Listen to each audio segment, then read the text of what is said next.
Happy morning friends. இன்றைக்கி நம்மளுக்கு இப்போ புரட்டாசி மாதங்க. So no non veg. அப்படி இருக்கும்போது எல்லாருக்கும் இது ஒரு பெரிய நான்வெஜ் சாப்பிட்றவங்களுக்கு இது ஒரு பெரிய கஷ்டமான ஒரு விஷயம். ஸோ அது வெஜ்ஜில் எப்படி வெரைட்டியாக பண்ணலான்னு பார்ப்போம். அதுக்கு இன்றைக்கி நாங்கள் வாழைப்பூ எடுத்திருக்கேன். இந்த வாழைப்பூ வச்சு நம்ம பார்த்திங்கன்னா ஒரு நெத்திலி ஃப்ரை மாதிரி எப்படி பண்ணலான்னு பார்ப்போங்க. ஓகே, ஸோ வாழைப்பூ எடுத்திருக்கேன்.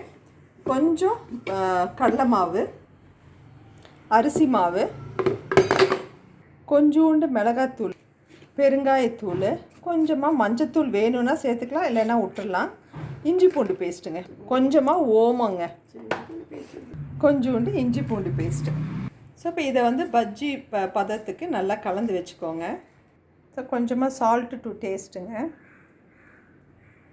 ரொம்ப தண்ணியாக கலந்துடாதீங்க, கொஞ்சம் திக்காக இருக்கட்டும்.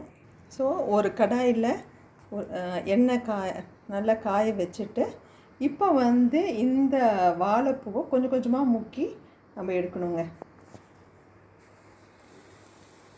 ஒன்று ஒன்றா போடுங்க, அப்படியே ஃபுல்லாக போட்டுறாதீங்கப்பா, அப்போ ஒரு மாதிரி ஆயிரும்.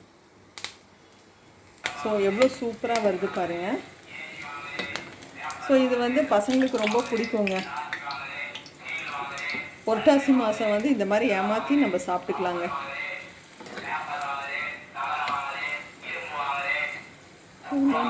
ஸோ நீங்களும் இதை ட்ரை பண்ணி பாருங்கள், ரொம்ப ஈஸிங்க. ஸோ இது பார்க்கறதுக்கு பார்த்திங்கன்னா ஃபிஷ் ஃபிங்கர்ஸ் மாதிரியே இருக்கும் ஆக்சுவலி. பட் ஆனால் நம்ம வாழைப்பூவில் பண்ணுறோம், அவ்வளோதான் இங்கே டிஃப்ரென்ஸு.